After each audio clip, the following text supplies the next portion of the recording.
आज पवित्र श्रीराम नवमी हिंदू मानकर अन्यतम श्रेष्ठ दिन। यही दिन प्रभु रामचंद्र खाली जन्मदिन नथिला।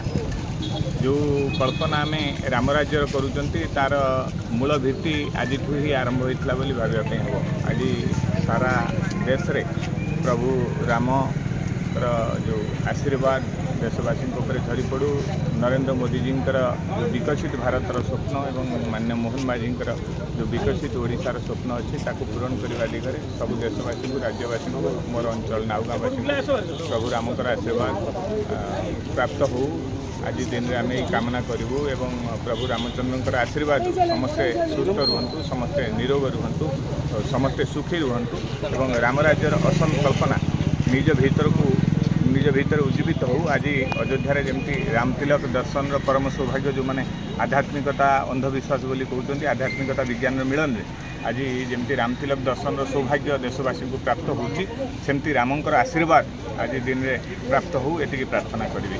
देखो जो भाव प्रभु श्रीरामचंद्र मर्यादा पुरुष श्रीरामचंद्र जन्मदिन को भव्य दिवस भाव पालन कर पालन उद्देश्य यह नुहे जे केवल श्रीराम को मन पकेबा आर कारण आज्ञा या भगवान जो भाव चेतना थिला भारतर जो चेतना शक्ति भारतर आराध्य जो भाव परिकल्पना थिला भारतवर्षर जो भाव सनातन धर्मर जो भाव प्रचार प्रसार था ताकू को भाव समस्त पाखे पहुँचो तो एक ध्वनि समस्ते हिंदुत्वर विचार को आपणे नहीं को भाव सारा भारतवर्ष को जो भाव मुगल मैंने दीर्घ दिन शासन करते जो भाव हिंदुत्व को पोषिदेवाई गोटे षड्यंत्र चलता षड्यंत्र को कौ भाव दहन कर प्रत्येक युवक प्रत्येक हिंदू को भाव यही रैली निजक जोड़ी प्रभुंर जो चेतना थिला से चेतना को कौन भाव समाज में पहुँचेबा और समाज में तल स्तर लोकटा को कौन भाव सामाजिक स्तर को जोड़ा से रैली आज्ञा आयोजन से आज नाउगाँव युवक मैंने समस्ते मिसी ये गोटे समस्त कौ भाव युवक मैंने छात्र मैंने कौ भाव सचेतन हे से दिगरे रैली आज्ञा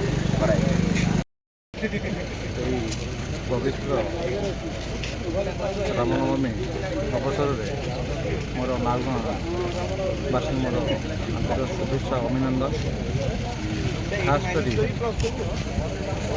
मोर नागवा ब्लॉक मोर जो भाई मैंने अच्छा से भाई मानू जो पदयात्रा कर नौ राम को मुझे आंतरिक शुभेच्छा अभिनंदन जनाऊँ।